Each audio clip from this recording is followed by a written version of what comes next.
All right. Happy Friday. I am Christopher Lind, and welcome to another future-focused weekly update where hopefully, if I'm doing my job well, I am keeping you 10 steps ahead of the intersection of business technology and human experience. And what I mean by that is the world is just in a crazy place when we think about what's going on in the business world, the technology world, and what it means as a human being. And my goal in this is to hopefully create some clarity, create some space, make it feel a little less crazy and wild, and give you some things to think on so that you can better chart a path forward. Based on the growth numbers in 2025, I'm getting an indication that that's going pretty well based on the feedback, but please continue sending me feedback. Let me know what more I can be doing. I really do this hopefully for the benefit of all of you more than anything else. This is a social channel, so I would be remiss if I did not say do the usual social things like, subscribe, share, comment, all that stuff. Hit the notification bell, whatever words I'm supposed to tell you to do. Just do those things. And if you can, leave a review somewhere because that also helps. Okay, if you haven't been to one of these before, I've got 4 updates. I like to run down them, try and give some clarity, help make sense of the headlines, what they mean, and just give you some food for thought on these. So I've got 4 like I usually do. And so let's just jump straight into it. So the first one, if you've suddenly seen an influx of articles on AI is now smarter than humans, we have the evidence, the proof, all this stuff that demonstrates for sure this is it. It's the end of humanity as we know it.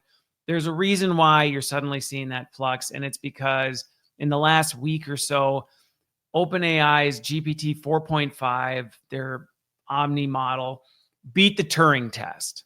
Okay, holy moly, pop the confetti cannons, send in the parades. We have an LLM or an Omni model that beat the Turing Test. Now, if you go, what does that have to do with anything? Let me give you a little bit of context.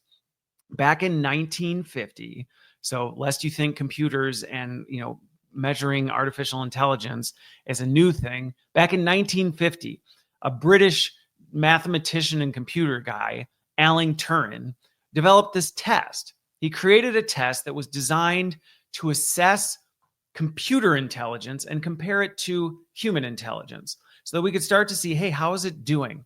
Now, the way this test works is there's a subject who is interacting with 2 different things. One is a human on the back end.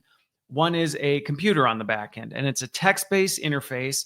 And they're going through a series of questions and things like that. And depending on whether the person who's taking the test can accurately predict which one's the computer and which one's the human, then ta-da, you have your winner. Okay, to date, no AI model has passed this test. Now GPT 4.5 did. As you can imagine, the logical conclusion is this is the end of the world. Now machines are there. Now it's only going to get smarter than us and all this other good stuff. I think there's some merit to some of what's coming from that, but I also want to help calm the noise because I don't think it is what it's being presented as. And I also want to give people context and clarity around this because it's a very polarizing topic. And for whatever reason, I love leaning into polarizing topics, hopefully with the goal of bridging some unity and going, look, can we quit arguing about the specifics of this? Because we could go around forever. Now, you can imagine any sort of test that says a computer is better than a human is going to have controversy around it. And some of the haters of the test say, well, it's not an accurate measure. Passing the test, behavior is not the same as intelligence. And our brains don't operate quite the same as a machine. And so it doesn't work quite that way. The scope, I just described how the test works. Just think of the amount of variability in, well, what questions are they going to ask? And if it's the same questions, couldn't the machine just learn the pattern and then figure out the pattern? And, what if the person behind the screen, the human person, is tired or crabby or just gotten in an argument with it? There's so many variables. And I think that is a good reason to not just buy into the hype of, oh, it passed this test, therefore AI is more intelligent than human beings. I can also tell you I have played with 4.5. I think it's great. To me, I still think it's extremely foolish as compared to a human being. Now, again, even that measure is like, well, no two human beings are the same. So do you see where this starts to get really, really complicated, and why when articles come out saying machines are smarter than humans, people get upset? And they should, because there are people who don't understand all this complexity that then go, oh, great, 4.5 is smarter than humans.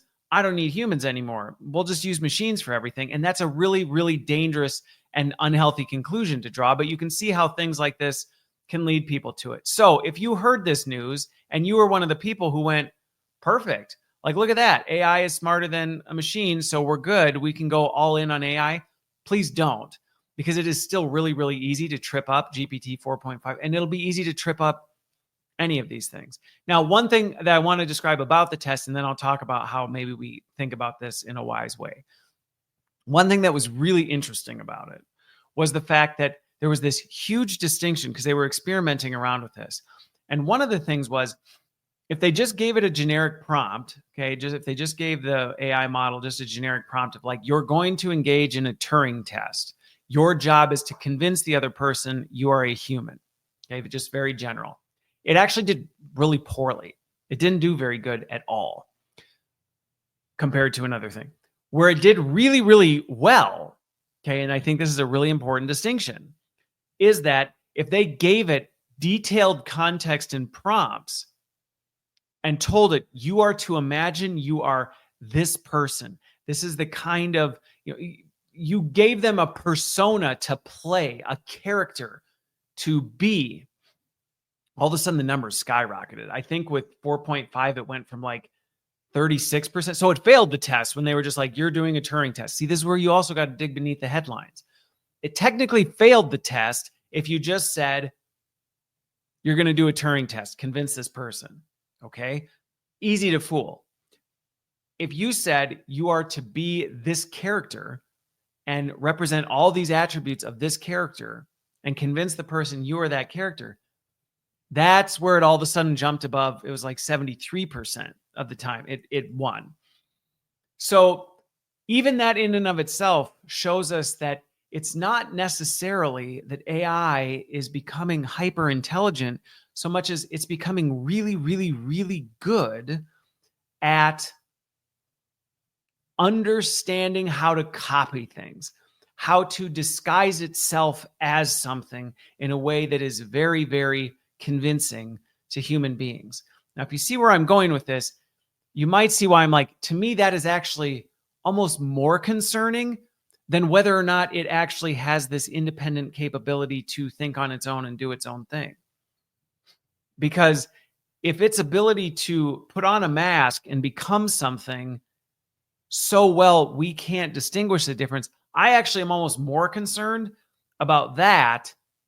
That finding to me was almost more concerning than, so it beat the test. In terms of, let me come back to that, but in terms of beating the test, to me, the only conclusion we should come to from it beat the Turing test is, well, we've finally reached a point of technological advancement that, you know what, we need a new test. That's what we need. I mean, imagine, just as an example, imagine if, let's say, there were speedometers, okay, just go in the Wayback Machine. Let's say horses had speedometers. And let's say as they were starting to create vehicles, they said the test for whether horses are better than cars is this test. Horses go this fast. Today, see, cars only go this fast. Horses, therefore, are better than this. And then the engine got more powerful and suddenly it could go faster. Would you suddenly go, oh, we just keep using this test and now for sure cars are better than horses? Why? Well, because they go faster. What? No, no. We developed a test based on what we had at the time, based on what we were thinking at the time. We have since surpassed that. That test is no longer a valid test. In my opinion, the conclusion we draw from GPT 4.5 is it's time to create a new test. The test that we're using today is no longer relevant, which, quite frankly, I think we've had enough indications to date that we probably shouldn't be using the Turing test. But because AI has consistently failed, we've just gone, well, it works because AI is not there yet. Well, now we're there. Back in my educator days, if I was giving out a test and pretty soon everybody was getting 100% on it, I don't just go, oh, well, I guess, whatever. No, I could look at it and go, okay, I'm obviously not assessing the right things. I'm no longer measuring what really matters because it clearly doesn't matter because everybody's passing that bar now. We need to create a new test. So that's one conclusion is I think it's time we stop caring about the Turing test.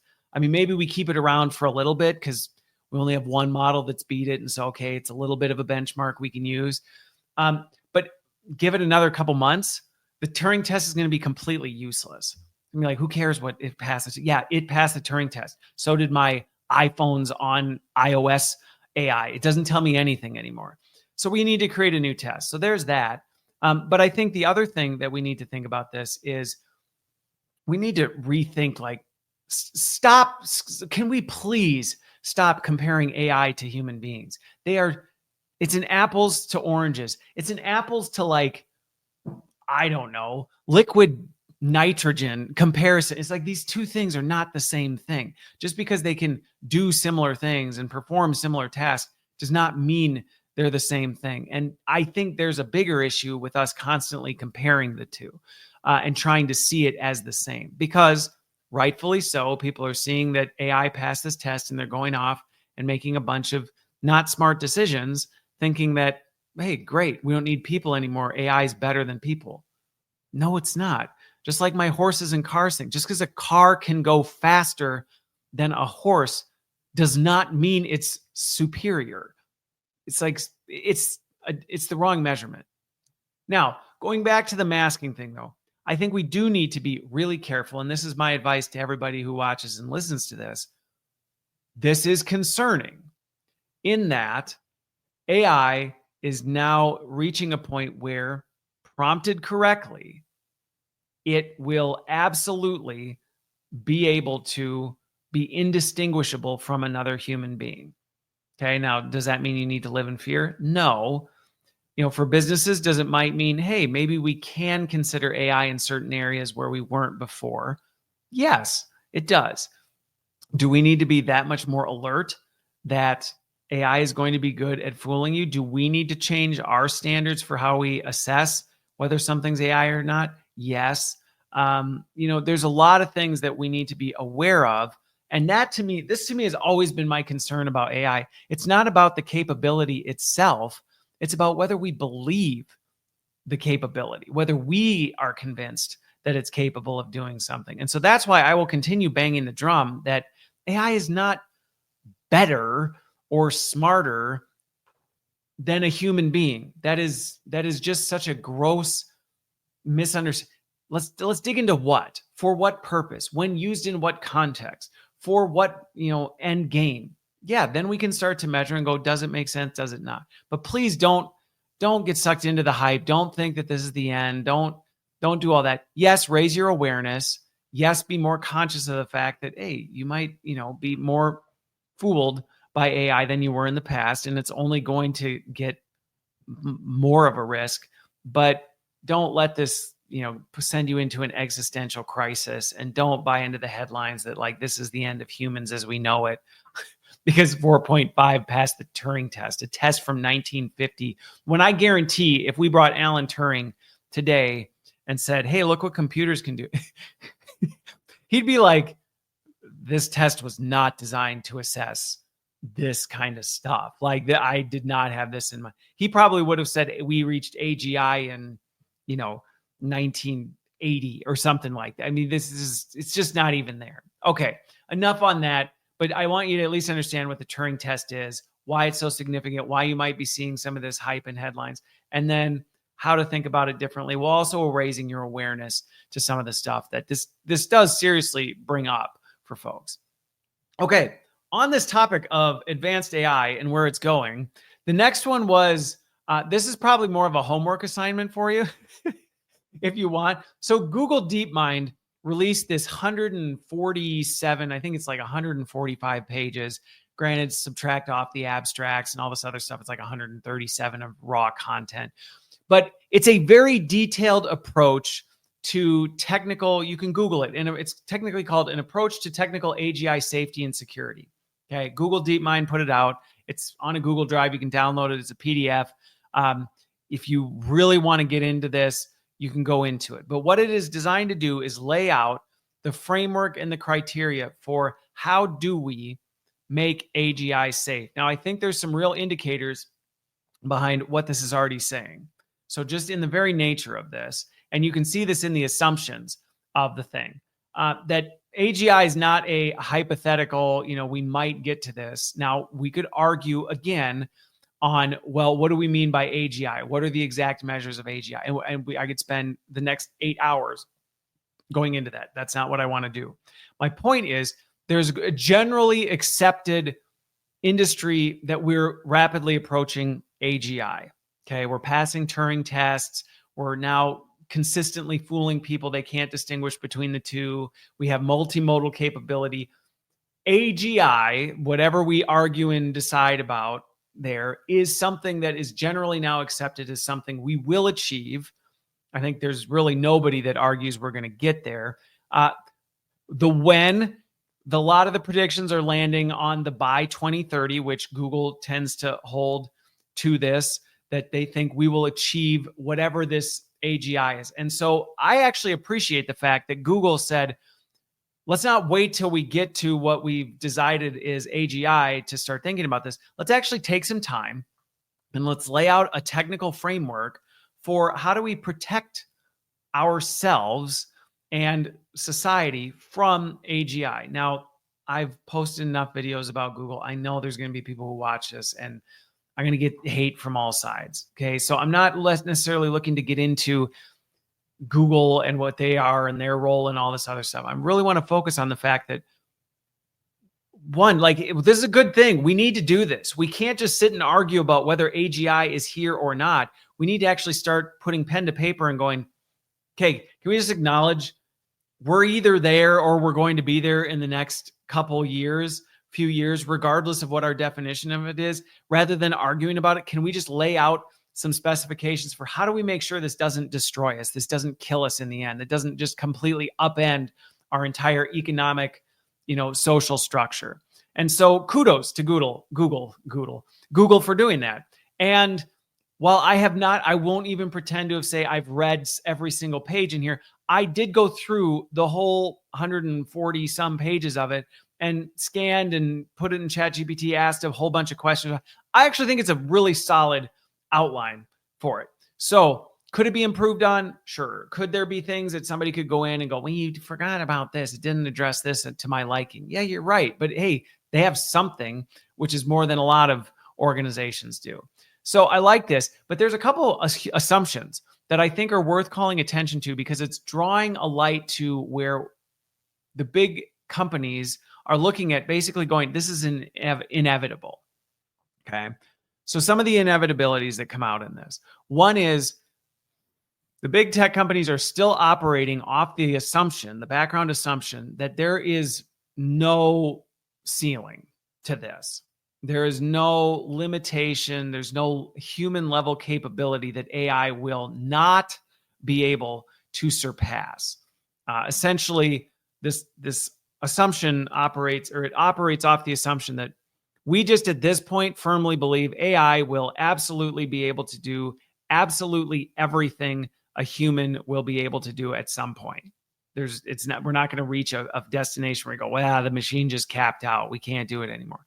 Now, again, you could freak out about that, or you could say when they invented the hydraulic press, one of the assumptions would be this hydraulic press is going to be able to lift more than we could ever imagine. Does it mean the world ended? No, it just meant we can pick up heavier and heavier things. So, AGI, okay, fine. Yes, maybe it can do technically what a human can do. Okay, but does that mean we don't need humans? No. So don't freak out about that. The timelines, they're operating off the assumption we will be here by 2030. This number has been thrown around a lot. I think there is a lot of merit to. I think we're going to be, I think some people would already claim we're at AGI, but I think by 2030, you think about the pace of progress. By 2030, I think it's going to be universally accepted that we have achieved whatever some definition of that is. And that's kind of what they're marching to, is that by 2030, we'll be there. Which is why I appreciate the fact that we got 5 years. If it takes that long, we should have some sort of security framework around it. Now, the other thing has to do with the acceleration piece.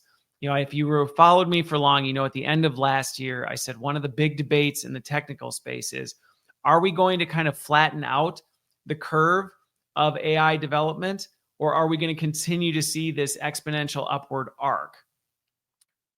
Based on their assumption, and they've got a lot of really intelligent people in this, they are fully anticipating the arc is going to continue up. Again, this could be debated at length, and there are really good arguments on both sides of this. I am in the camp that I think we're going to see both. And you might go, well, Christopher, aren't you playing both sides of the fence? No, because honestly, AI acceleration is like, in what area? I'm already seeing certain things where it's like, well, the risk is becoming greater. We have to flatten out because we're recognizing the risk is too great to go beyond this, and we're pulling back. Oh, so you're saying it's flattening out? No, because in other areas, I think, now that we've passed certain milestones and AI can actually assist with these other things, we're going to keep going up, like in some of the healthcare developments I'm seeing. So to me, this is where this whole acceleration thing of, is it an upward curve or is it a flattening curve? It requires more questions, but they're operating off the assumption that basically universally everything will keep going up. That's where we might differentiate and might part ways. And I would go, I don't think everywhere we're going to see this exponential increase. I think some things are already starting to flatten out, but whatever. And then the fourth one is the continuity behind it. Are we going to continue to see these step changes? It's acknowledging the fact that a major leap in something could cause a disruption, will absolutely cause a disruption that could blow up this entire framework. So I actually appreciate the fact they're holding it with an open hand and saying, we're creating a framework based on these assumptions that we think will address this stuff. And, but we recognize that there could be a leapfrog that happens that we didn't see coming and blows the whole thing up. In some ways, I think it's a little bit of a CYA clause to go, here's what we think is going to protect us, but we also know we can't really protect us because we have no idea what might happen. So, which I get, you can't predict the future. Okay. So then the other thing that I think is helpful, and I think this is just important for all of us as we understand the risks of AI. And I actually would encourage you to go look at this document. It might be more technical than you like, but I think it'll help you understand some of the real challenges we face right now, and why when you see these oversimplified arguments of, AI just shouldn't do this.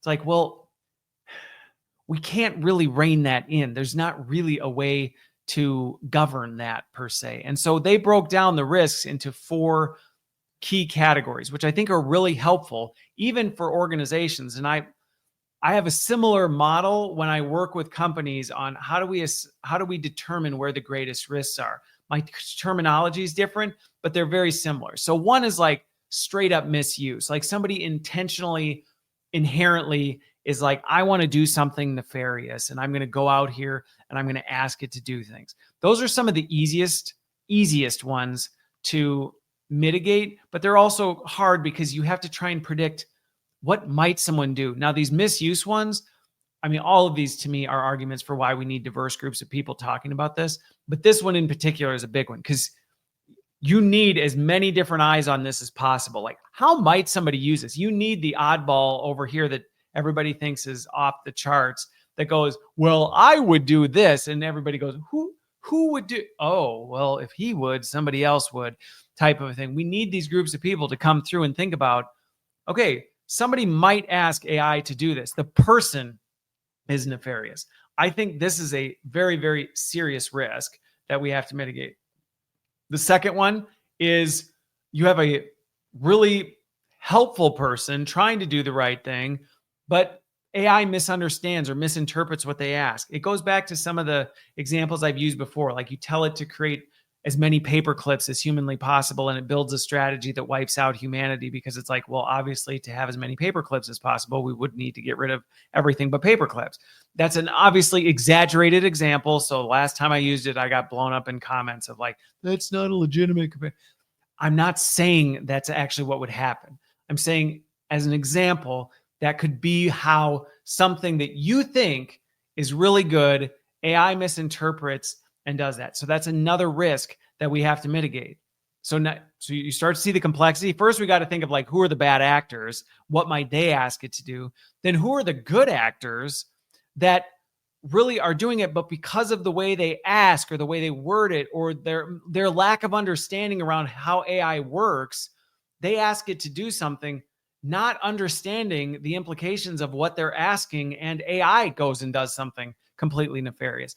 A good example of this was, I don't remember when it was a military use where they were sending in a drone to do something, and they said, do it at all costs, because they needed that target eliminated. And then they found out they were wrong. They tried to stop it, and it came back and it took out, the operator, right? There's a misalignment example. Okay. This goes back to the example I said were the nefarious behavior last week.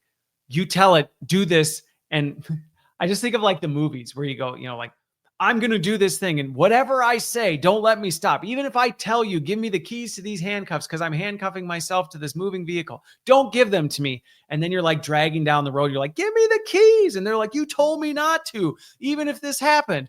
That's the misalignment one. So we got to think about that. Like, how do we prevent that? How do we make sure we know every possible way it could be prompted or how it could go 8 million ways from sideways? Then there's the actual mistakes of, okay, it legitimately just breaks. Something in the AI system breaks, and it doesn't even realize it. Like, we don't realize it. The system doesn't realize it. The system did working as intended. The person thinks it's working as intended. And do you see how this gets complex? You're like, so we have to predict a mistake that nobody knows about, including the person or the AI. And how do we actually solve for that? And so that's why I appreciate this document. It's like, well, we need to think of some ways to try and think through this. And then the third or the fourth one, and this is the one that I think really, really, really becomes problematic as we start to see these agental systems set up, is that you start to have AIs interacting with AIs and humans interacting with AIs that are then interacting with AIs that interact with a human. And you start to have all this complexity, and something breaks and you go, well, where did it break?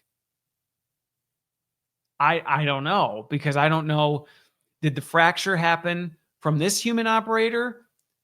Was this human operator influenced by the AI that it was being told by, that was prompted by the previous operator? So this comes back to the transparency and having visibility into all the different lines of judgment behind all this stuff. And so they lay out a really nice framework for, okay, one, how do we train the models in a way that we, strip out as much as we can? How do we set up systems in place to consistently be evaluating that? And then how do we have ongoing monitoring? So how do we do adequate evaluation and actually check across these lines, all the way through? And then once it's deployed, how do we make sure that we are doing ongoing oversight and, testing and checking and all this stuff so that we're feeding it back in to catch this stuff? And then from there, it literally goes into ridiculous amounts of detail about different ideas of what we might be able to do, what kind of systems in place, what kind of SOPs, processes, things like that can we do to try and do it. And like I said, I really enjoyed going through it. Even looking at some of these things, I was like, well, that would probably catch this, but we wouldn't be thinking about this. Now, one thing I will say in looking through this, I definitely think there would be some value from probably some more diverse minds weighing in on some of these things, because one, it's very heavily technically focused. We just really are bad at taking in the human X factor. And because these systems are interacting with people, and they always are interacting with people at some part, even if it's just the idea of a human we're asking it to act on, or a decision made by a human, it's like we just don't always take that into consideration. But like I said, it's a starting place. And that's what I want to say is we need more of this, where instead of going, well, let's argue about whether AGI or AGI won't happen or it will. Okay, well, let's just assume it is. Let's focus on how do we develop something to make sure we're mitigating the risk. And this is the kind of stuff we need more of. But I think it's also an indicator we all should be taking seriously, going, whoa, if we're laying SOPs out and detailed technical specifications for how to mitigate some of this risk, if you still are thinking like, nah, it's not going anywhere, we're not going to reach this point, this is still immune from AI disruption, you're very wrong. You are very wrong. So again, if you want to go ahead and, like I said, you can Google it if you really want to dig into it. An AI approach, or an approach to technical AGI safety and security. Like I said, super interesting, long read. So, it might take you a bit. But anyway, go ahead and dig into it. But that's kind of my reaction to it, and why, if you're ever just talking about AI, which I think is just true in life, oversimplified one-shot solutions, they don't work. And hopefully, if nothing else, this makes you start to think through some of the complexity, and why I say so much when people just go, we're going to do this. I'm like, please don't. Like, please take the time to slow down and think through some of these things, because there's real risk associated with it. You think about those 4 categories of risk. If you have not deeply considered those categories with any sort of AI initiative, you're going to get blown up. You're going to lose some limbs in the process. Okay, moving on. There's lots of AI stuff this week. But this one ties to business. So Shopify has been all over the news for a couple different reasons. First, the Shopify CEO came out and he said, like, AI is what we're doing. It's where we're going. It's what it's going to be. So much so, like, I'm taking this seriously. I'm incorporating it into my own performance review. I'm incorporating it into, performance reviews around the company. It's going to affect how we hire, who we hire, all this other stuff. There also was an article where he came out saying, like, we aren't even considering new headcount requests unless a full case has been made that AI cannot do this task. So once again, AI will disrupt the world, everything in the world as we know it today. Does it mean it's going to ruin and destroy everything? No, but is it going to disrupt everything? Here's what I appreciate about what's his name? Hang on, it's going to bother me. Toby. Okay, Toby, the CEO. He's the one, he sent out this letter to all the employees, kind of detailing a bunch of this stuff. Here's the thing that I really do respect about this, is that he is clearly seeing that, look, this isn't a nice to have. And Shopify's got a really good reputation of being kind of on the cutting edge. And I'm sure I'll get the comments that'll tell me why, it's a terrible thing too. But, he's trying to not only just say, hey, everybody, this is important, but he's putting his money where his mouth is. He's embedding this into systems of accountability. He's embedding it into hiring systems. He's, doing all this stuff. I think that's important, because it's one thing to stand on top of a stage and say, hey, everybody, AI is the future. It's the future. We need to be investing in it, and then do absolutely nothing to back it, because that just makes everybody go, yeah, sure. Okay, whatever. So I commend him for that. And he's hitting it where it counts. You start changing your hiring practices and your incentivization programs through performance management, people are going to start paying attention to it. I made a post this week on LinkedIn, though, because I was like, Shopify, Toby, hey, anybody from Shopify, you want some help on this? Give me a call, because this is exactly the kind of project I would love to be involved with. Because what I do get worried about as I look through some of the details, and even just talking to some people I know over at Shopify, is it's still very like translating this into practice is very difficult. So even just as a practical example, okay, Toby, your performance review incorporates AI. What does that mean? What does that look like? Are you just going to have everybody have a goal now in 2025 that says, leverage more AI in my work? And who's measuring that? And how's that being measured? And all this other stuff. And are you taking the time to really understand where should it be? And what are our best practices for, is it working or is it not? Like, maybe one of the goals is to experiment and actually assess if it actually improved performance or not. Not necessarily to say it had to, but to determine if it did. There's so many different ways that this could play out. Now, I don't point the finger at Toby and go, why didn't you think of all that? No, I actually think that's the responsibility of the different leaders in his organization. And I think there's probably opportunity for them to say, what's preventing us from being able to do this today? Where are the systems? Where are the bureaucracies? Where are the, lack of time and energy to be able to do these things. Because if he's going to say we need to double down on artificial intelligence, you got to clear the path for it. So like I said, I respect the fact that he's putting his money where his mouth is. He's saying, yes, and I'm doing it for myself.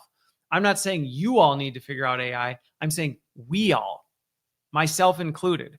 That to me, I think is a solid leadership move. I think there's just a lot of work that then goes into all of this. But I think the reason I wanted to include this for folks who are out there is that this to me is a leading indicator of some of the things that I've been saying for a while, that like AI is going to disrupt everything. Because if Shopify is going down this path, we're just going to see more and more companies start to adopt and recognize this. And going back to hiring practices, I almost guarantee that at some point in the not too far off future, a big part of the hiring questions or interview questions you're going to get in something is, how do you use AI in your day to day? If you're like, well, I don't really, that may cost you a job. I'm just telling you right now, if your answer to that is I don't, or I don't really, other than to, joke around with memes or have it, write my kids' bedtime stories like they're a swashbuckler. Like, you're going to have some legitimate, how does AI improve the way you work? Now, the risk I think it opens is that, every company is going to have some defined answer they're looking for. But I think my push to everybody is, if you're going, I just don't really see any value in it, I kind of try and steer clear of it, I'm more of an analog type person, type of a thing. These kind of shifts are a leading indicator that is going to cost you. Now, am I saying get on board or get off the ship? No. To clarify, I know and have worked with some people who are very determined to not engage with this, but they're also being very intentional of how is that going to become their competitive advantage. So they're not just staying complacent. They're saying, what I do is uniquely defined by this. Now, granted, it's going to be a very unique niche, and you have to be the best of the best of the best to be able to pull this off. And I think where you'll be able to do that well is going to continue to narrow.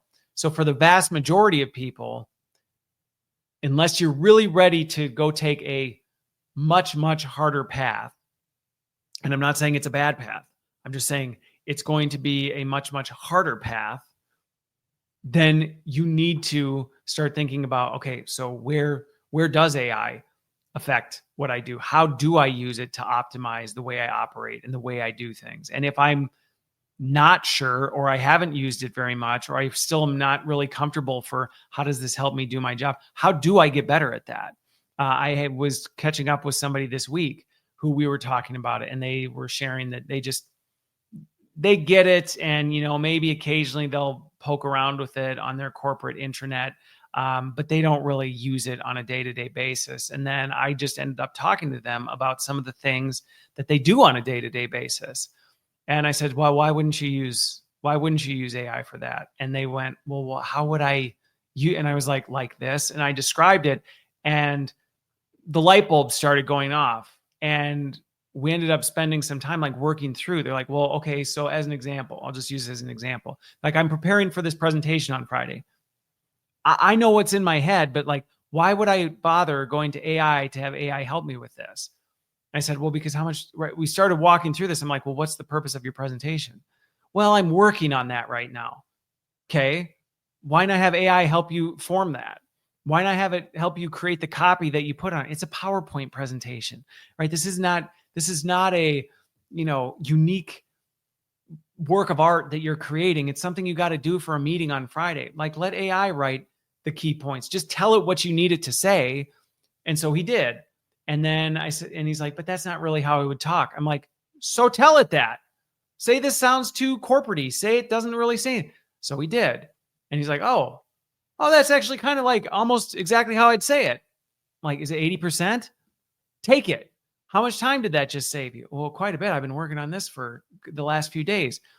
And it's that kind of stuff that I think everybody really needs to start going, I need to not only be doing it, but thinking about why and being able to articulate it. Because you're going to be in a job interview and somebody's going to ask you, Okay, you're a marketing specialist. How do you use AI? How does AI optimize and improve the way you do work so that you're able to do things more effectively? And if you're like, well, I don't really, there's a good chance that's going to cost you the job. And it will only cost you more jobs as we move forward with where the current job market is right now. This is not a mistake you want to make. You don't want to say, well, I'm not really familiar with it. I don't really know how to use it. I'm not really sure where it fits into my work. That will work against you. And like I said, can it become a competitive advantage? Yes, but no, it's a harder road. And an example I'll give with that, just that's unrelated to AI, is I, for a long time, have known that travel, unnecessary travel, like, some people are just fine with traveling or whatever for work or relocating. It's not something I was going to do for a job. So, right now, did that make finding a job in the past harder? Of course it did. Of course it did. But it was a conscious, intentional decision. And so whenever it came up in an interview, I was fully prepared for how I had already thought that through, why I had built in, structure around it to make sure that that wasn't a limitation. If anything, it was a catalyst for my success. All this, like, I was prepared for it. I wasn't like, well, no, I don't do that. That would have cost me countless. I never would have got a C-suite job that was fully remote with no travel if I had not put that intentionality into it. So if you are an AI resistor, you can be an AI resistor. Don't think I'm sitting here going, oh, you're so stupid. How dumb are you? Like, no, I get there's some legitimate reasons why people are going, I'm not touching this with a 10-foot pole. Great. Then you better be 10 times more intentional about making sure you can articulate why, how you are staying ahead of what AI would otherwise be able to do, how you're working around it, and what systems you're putting in place to be able to mitigate all that. If you can do that, great. Great. If you can convince me, if you can convince a hiring manager that, but if you're just like, no, I write better. I don't like AI doing my writing because it writes like AI. I would pass on you as a candidate right there. Because I go, so you like wasting time is what you're telling me. Instead of, great, AI, you like how you write. Great. So have it do a first draft for you so it takes 30 seconds and then spend that same amount of time editing it. So it's of higher quality. Or would it, like, at least have some sort of answer, but just don't go, I don't do that. It's like talking to your accountant that goes, I don't use Excel or a calculator because I'm just more of like a, handwritten math person. Oh, really? I will take my taxes and finances elsewhere. Thank you very much. Unless you can really show me why that's your competitive advantage. So again, Shopify, I would say, kind of leading the charge on this. I know there's lots of other AI companies and all this other stuff who also are doing it, but Shopify is a big name out there. And so for them to be taking this kind of bold move, you just watch. Other companies are going to start doing the same thing. And can be really good. So, if you're an employee, great, be prepared for it. But seriously, to the business leaders and those of you who might be making this bold move, please seek outside counsel, even if it's not me, somebody to help you think through this, because you are playing with depleted plutonium. Like, it could really help you. It also could annihilate your business if you're not careful, and you need to think these things through. Okay. The last one was one that I thought was interesting, but I think I want to talk through it because I can see this being polarizing. So I want to talk through it through two ways. So there's this reporter for, I don't know, Jemima Kelly. I'm looking at the article right here. It was in Futurism. She's a reporter, and she went out on a date, and her date shared that they had used ChatGPT to do a deep research profile on her, to kind of do this comprehensive review. So it was funny. I had a networking, a virtual coffee meeting or something with somebody this week, and I brought this up. And she was sharing, her react, because I said, well, what do you think about that? And at first, we were just talking through, like, at first, there's kind of this, ooh, creepy. But I think we need to recognize, like, this is reality now, and it's not new either.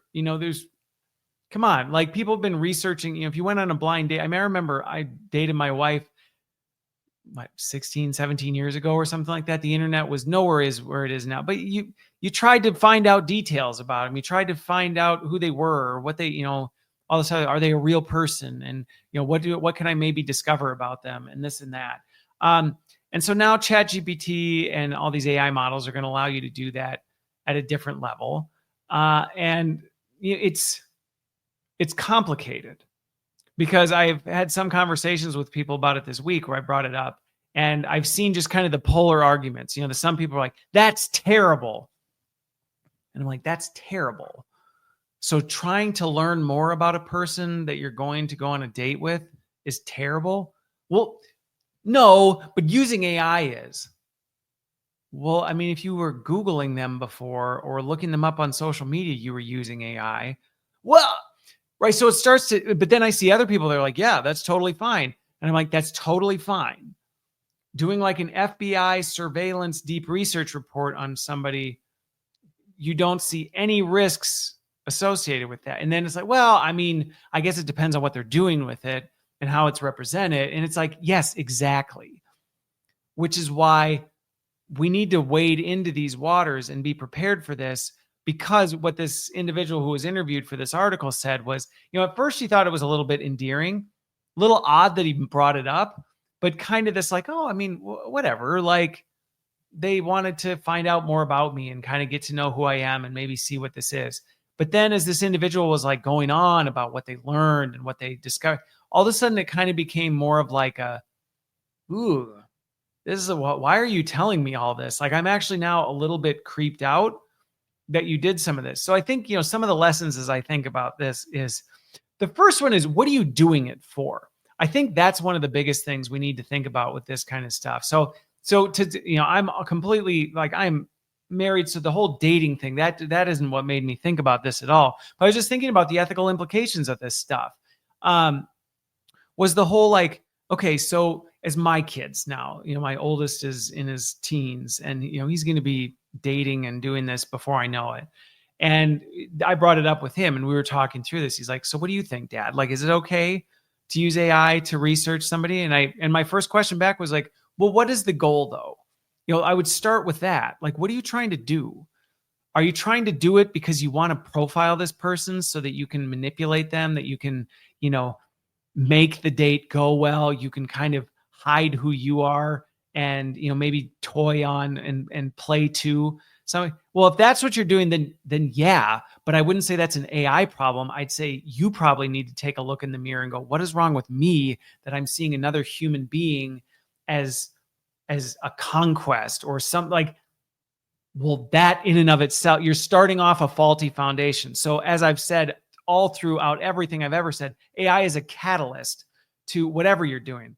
So if your foundation is, I want more information so I can manipulate or control this individual or make things go more the way I want it, yeah, like stay away from AI, because it's going to make things worse. If it's a legitimate, I care about this person, I want to get to know them to the best I can, I want to try and like surrender some of who I am to make them feel more important. And to do that, I want to understand who they are. Okay, well then AI could be a great way to go, all right, I'm, preparing for this. And this isn't just dating. It could be the same thing for, you're going to a job interview and you know who the person is. Okay, well, why? Are you trying to snowball them into hiring you for a position you really are not qualified for, and you want it to help cover up some of the stuff that you don't want them to see about you and realize you're not a good fit? Or is it you want to present the best version of yourself and you want to really lean in and understand what they're doing? Well, okay, figure out what foundation you're starting on first, then determine what you need to do from there. But I think then from there, like clearly, I think another lesson from this is, as much as we say, AI is everywhere and we love AI and AI does all these great things, it's still taboo a bit. It reminds me of, I was telling somebody the story of how I met my wife this week. And I talked about, we were doing internet dating back before internet dating was cool. Back then it was like creepy. And, like, what's wrong with you? Ooh, you find people on the internet, you weirdo. We're now like, nobody would think twice about it. And so there is this like, okay, we're still in this stage where it's okay to use AI, but maybe don't bring it up. Maybe don't be like, I did a full deep research profile on you. Like, that's like showing up to a date and going, So how many kids do you want? Like, what? Whoa. How long do you date before you want to get married? Like, well, okay, that's just bad social skills. So clearly, whoever this person went on a date with lacked a little bit of emotional intelligence. But so I was talking to my son about it. I'm like, yeah, if you're starting from the right foundation, if you're using AI to help you for the benefit of them, not just your own selfish purposes, great. Put some work into it. Have it help you find out some of these details. But I think the other thing, and I think this is the part that she highlighted in this article, that is another thing we have to be so careful with AI, is that one of the things that was a real turnoff to this person was the fact that what AI said wasn't correct. And so, as I said last week, where I'm like, GPT, these AI searches, they're wrong a lot of times. AI should be your starting place, not your destination. Especially, that's always the case, but especially if you're talking about a human interaction. If you're going to use AI to get a little bit of background on somebody, to prepare for a job interview or to go on a date or whatever it is, use it to help give you a grounding in things that sparks your curiosity. Something that you can then engage with the person. I saw that you do this. Tell me a little bit more about that. But don't be like, AI told me this, because that's one of the things that's definitely going to turn people off. And it's not an AI problem. That's a lack of you're actually elevating yourself, thinking things about somebody that they're like, you don't know me. And that's the really dangerous part of AI. So, again, I'm probably going to get hate messages and, whatever. Thanks for pushing my thinking, Christopher. Right alongside a message that says, you're part of the problem. Whatever, that's fine. But what I really do want to kind of conclude on this note of like, it's not an AI problem. It's rarely, won't say never. It's rarely an AI problem. More often than not, it is a people problem. And so the question of, well, is it okay to use ChatGPT or these AI models to prepare for a date or to prepare for a job interview or to prepare for a networking event?